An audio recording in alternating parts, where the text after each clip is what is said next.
Nabi Muhammad sallallahu alaihi wasallam menceritakan tentang umat sebelumnya yang disebut dengan Bani Israel. Umur mereka 80 tahun.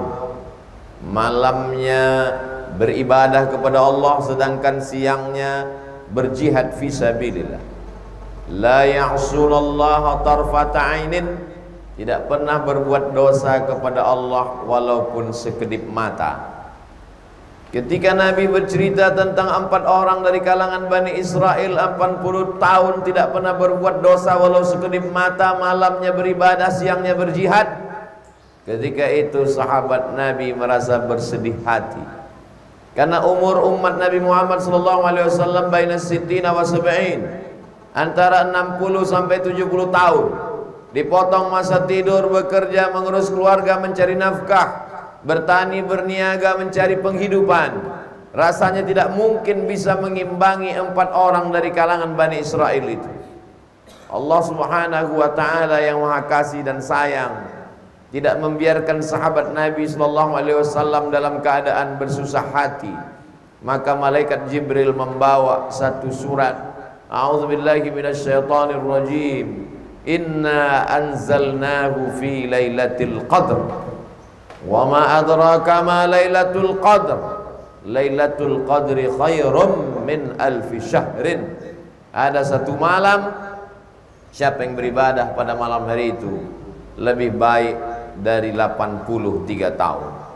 Wahai sahabat Nabi Muhammad sallallahu alaihi wasallam, wahai umat Nabi Muhammad sallallahu alaihi wasallam, kalau kalian merasa berkecil hati, berduka karena ada 4 orang dari kalangan Bani Israel, umur mereka 80 tahun tak pernah sekedip mata pun berbuat dosa kepada Allah, malamnya beribadah, siangnya jihad fisabilillah, maka umat Nabi Muhammad SAW satu malam saja dia beribadah lebih baik daripada 83 tahun. Jadi kalau 10 tahun umurnya dia mendapatkan Lailatul Qadar setiap tahun, maka 83 tahun kali 10 sama dengan 830 tahun. Umur umat Nabi Muhammad SAW boleh jadi lebih pendek, usianya boleh jadi tidak sepanjang usia Bani Israel, tapi ada keutamaan. Itulah mengapa Nabi Musa alaihi salam, apa kata Nabi Muhammad SAW tentang Nabi Musa? Lau kana Musa hayyan ma wasa'ahu illa yattabi'ani. Seandainya Nabi Musa hidup hari ini, maka dia pasti akan menjadi umatku, dia pasti mengikut aku. Nabi-nabi ingin menjadi umat Nabi Muhammad sallallahu alaihi wasallam. Walaupun umat ini umat yang terakhir, tapi yang pertama kali masuk ke dalam surga adalah umat Nabi Muhammad sallallahu alaihi wasallam. Mengapa demikian? Karena mereka datang menghadap Nabi Adam alaihissalam pada saat bangkit di padang mahsyar, panas terik sejengkal dari ubun-ubun. Ada yang tenggelam karena peluh keringatnya sampai ke mata kaki, ada yang sampai ke pinggang, ada yang sampai ke dada, ada yang sampai ke leher, ada sampai ke ubun-ubunnya. Lalu kemudian mereka meminta kepada Nabi Adam, menghadaplah kepada Allah. Nabi Adam mengatakan, aku malu menghadap Allah karena aku pun juga pernah melakukan kesilapan dan kesalahan. La taqraba hadhihi syajarah, jangan dekati pohon kuldi ini. Lalu kemudian fa'azallahuma syaitan, setan menggoda. Lalu kemudian Nabi Adam bertaubat kepada Allah, Rabbana zalamna anfusana wa illam taghfir lana wa tarhamna lanakunanna minal khasirin. Mereka datang menghadap kepada Nabi Nuh alaihissalam. Kata Nabi Nuh, aku memanggil anakku, ya bunayya arkam ma'ana, wahai anakku Kan'an, marilah naik ke atas perahu bahtera ayah. Lalu kemudian anaknya menjawab, sa'awi ila jabalin ya'simuni minal ma', aku akan naik ke atas bukit yang bisa menyelamatkan aku dari banjir bandang. Aku tidak perlu mengikut perahumu, wahai ayahku. Nabi Nuh malu menghadap Allah Subhanahu wa ta'ala. Lalu kemudian sampailah ucapan itu kepada Sayyidina wa Maulana Muhammad sallallahu alaihi wasallam. Itulah mengapa umat ini yang pertama mendapatkan syafa'atun uzma. Itulah mengapa umat ini yang pertama kali menginjakkan kaki ke dalam surga. Itulah mengapa umat ini yang mendapatkan keutamaan yang tidak didapatkan umat yang lain.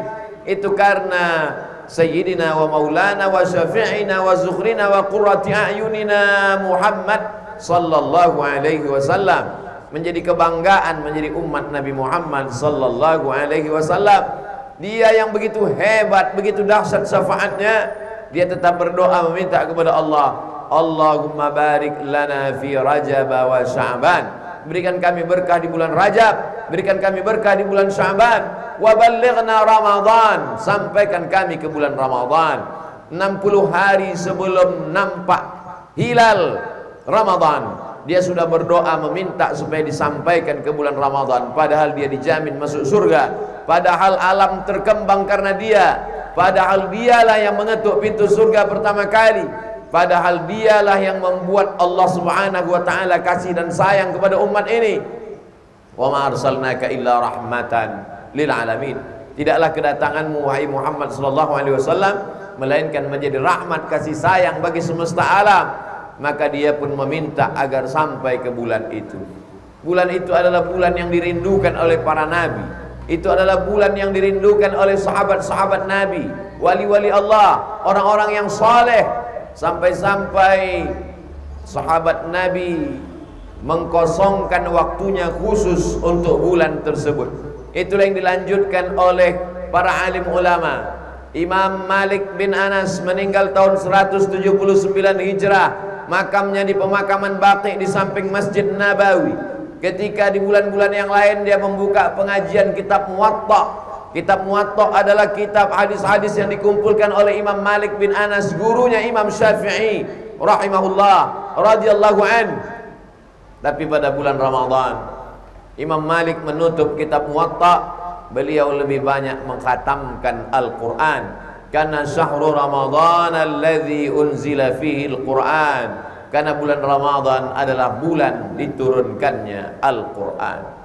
Lalu kemudian muridnya bernama Imam Muhammad bin Idris Asy-Syafi'i, meninggal tahun 204 Hijrah. Makamnya di Fustat, Kairo, Afrika Utara, Mesir saat ini. Imam Syafi'i diriwayatkan oleh Imam Az-Zahabi dalam kitab biografi para ulama Syiar A'lam An-Nubala, wa kana Muhammad bin Idris Asy-Syafi'i yukhtimul Qur'ana fi Ramadan 60 khatamah. Imam Syafi'i mengkhatamkan Quran di bulan Ramadan 60 khatamah, 60 kali khatam. Begitulah mereka mensyukuri nikmat umur disampaikan ke bulan Ramadan. Tidak ada waktu yang kosong hampa, semuanya bernilai.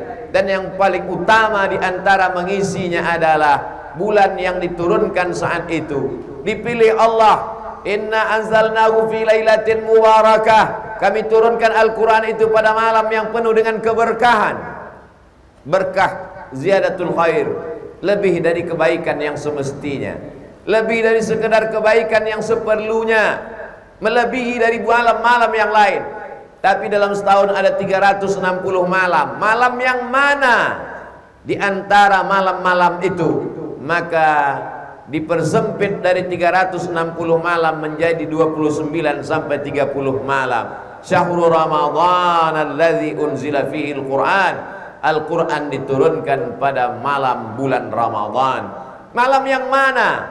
Maka Imam Abul Fida Ismail Ibnu Katsir dalam kitab Tafsir Al-Quranil Azim menyebutkan beberapa pendapat para ulama. Ada ulama yang berpendapat pada malam pertama bulan Ramadan.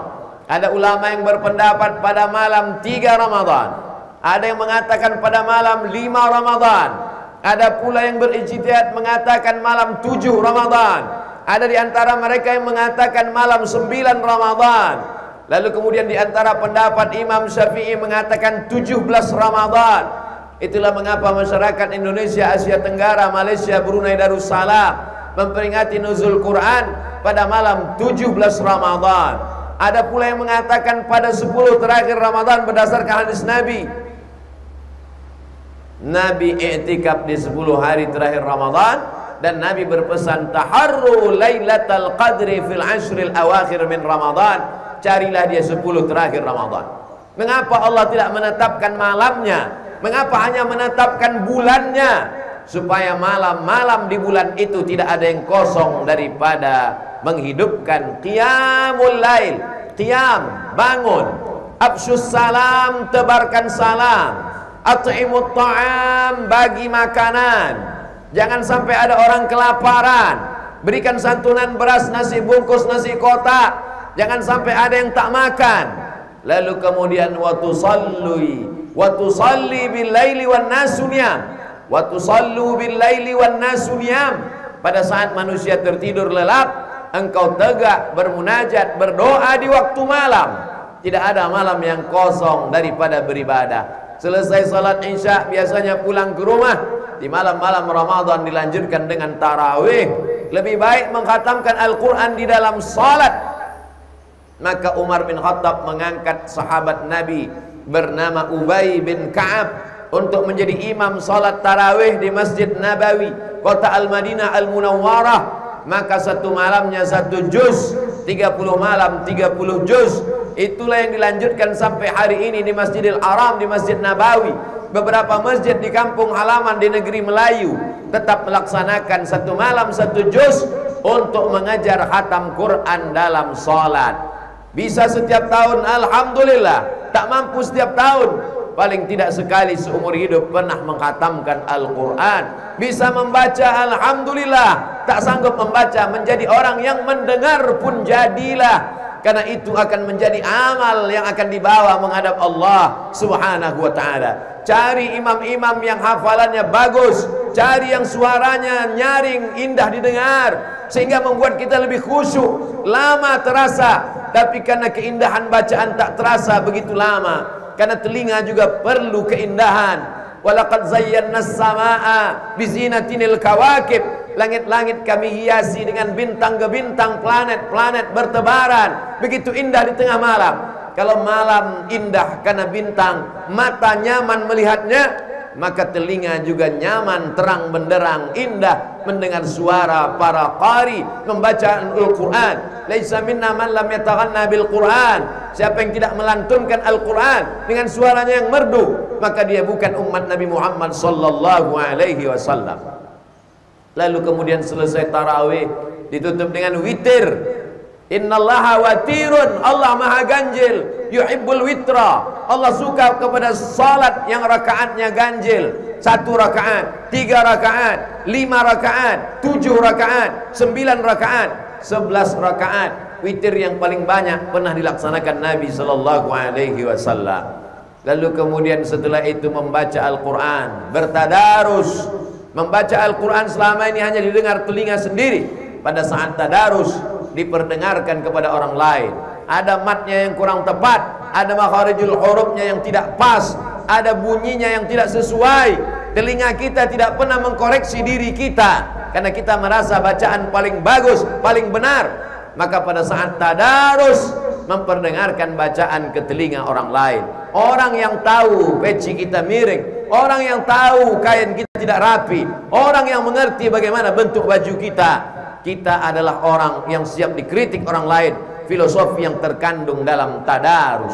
Setelah itu pulang ke rumah, tidak boleh orang hanya memikirkan ibadah lalu tidak tidur di tengah malam. Sahabat Nabi bernama Amr bin As, Abdullah bin Amr bin As, dilaporkan oleh ayahnya Amr bin As kepada Nabi Muhammad sallallahu alaihi wasallam. Lalu Nabi memanggil Abdullah bin Amr bin As. Katanya engkau tidak tidur malam, katanya engkau tidak makan, katanya engkau tidak mendekat kepada istrimu.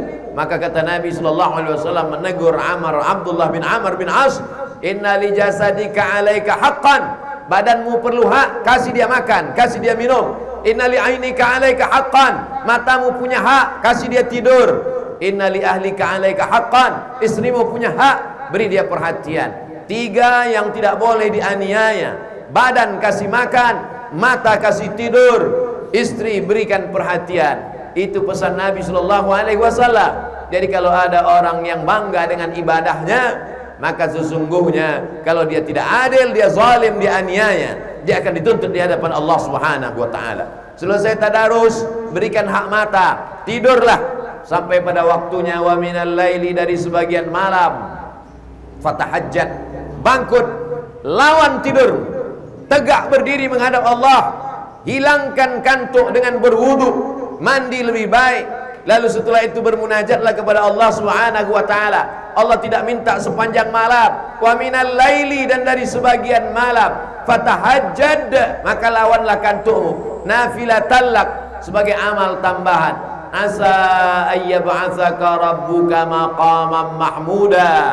Mudah-mudahan dengan amalmu itu Allah akan menempatkan engkau di tempat yang terpuji. Tasaharu, bersahurlah. Fa inna fis sahuri barakah, karena di dalam sahur ada barakah. Apa barakah sahur? Orang yang makan sahur akan kuat badannya. Apa barakah sahur? Orang yang minum di saat sahur maka dia tidak akan kehausan. Apa barakah sahur? Dia akan bisa duduk makan dengan anak istrinya selama ini sibuk. Berangkat bekerja anak belum bangun, pulang bekerja anak sudah tidur. Maka pada saat waktu sahurlah duduk bercengkrama, bercerita dengan keluarga. Tasaharu, bersahurlah, fa inna fis sahuri barakah. Karena semalas-malasnya orang di bulan Ramadan pasti dia akan bangun sahur. Dan dia tidak hanya sekedar bangun, maka dia salat tahajud. Alangkah indahnya kalau dia dahului dengan salat sunat wudu, dia lanjutkan dengan salat sunat taubat, dia lanjutkan dengan salat sunat tahajud, lalu kemudian dia salat sunat hajat. Begitu banyak hajatnya kepada Allah.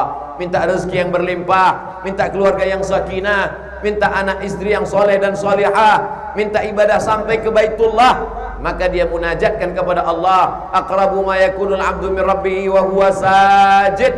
Orang yang paling dekat dengan Allah adalah ketika dia bersujud. Fa'aksiru fihi du'a, maka perbanyaklah doa ketika sujud, bermunajat, meminta, memohon. Orang yang sombong adalah orang yang tidak mau berdoa. Orang yang angkuh adalah orang yang tidak mau meminta. Walaupun dalam pergaulan dia santun, baik, suka berderma, tapi ternyata dia sombong. Kenapa? Karena dia tidak mau mengangkatkan tangannya, menundukkan kepalanya, meneteskan air matanya, menyadari bahwa dirinya bukan siapa-siapa, meminta, memohon, merintih, mengharap kepada Allah Subhanahu wa taala. Jangan sampai Ramadan berlalu. Boleh jadi ini Ramadan terakhir bagi kita. Tahun depan masih ada Ramadan. Tahun 2024 masih ada Ramadan. Tapi kita mungkin sudah berpindah, tidak lagi di atas tanah, tapi sudah masuk ke dalam lubang tanah. Pejamkan mata sejenak, bayangkan orang-orang yang tahun lalu bersama dengan kita, sholat dengan kita, ingat kita posisinya di mana, masih terbayang senyumnya di pelupuk mata. Tapi tahun ini dia tidak lagi bersama dengan kita, kena COVID, darah tinggi, stroke, bermacam-macam penyakit datang. Sebenarnya itu hanya cara Allah Subhanahu wa taala. Likulli ummatin ajal. Setiap manusia ada ajal, waktu limit, batas yang ditetapkan Allah. Idza jaa ajaluhum, kalau ajal itu sampai, la yastakhiruna sa'atan wa la yastaqdimun, tak dapat dimajukan, tak dapat pula dimundurkan. Beruntunglah orang yang usianya sampai ke Ramadan. Andai dia tidak sampai, maka sesungguhnya niatnya sudah tercatat sebagai amal ibadah. Innamal a'malu binniyat, segala amal akan dinilai dengan niatnya. Wa innamal likulli imri'in ma nawa, orang akan mendapatkan apa yang dia niatkan. Barakallahu li wa lakum fil Qur'anil azim, wa nafa'ani wa iyyakum bima fihi minal ayati wadh-dhikril hakim, wa taqabbala minni wa minkum tilawatahu innahu wal ghafurur rahim.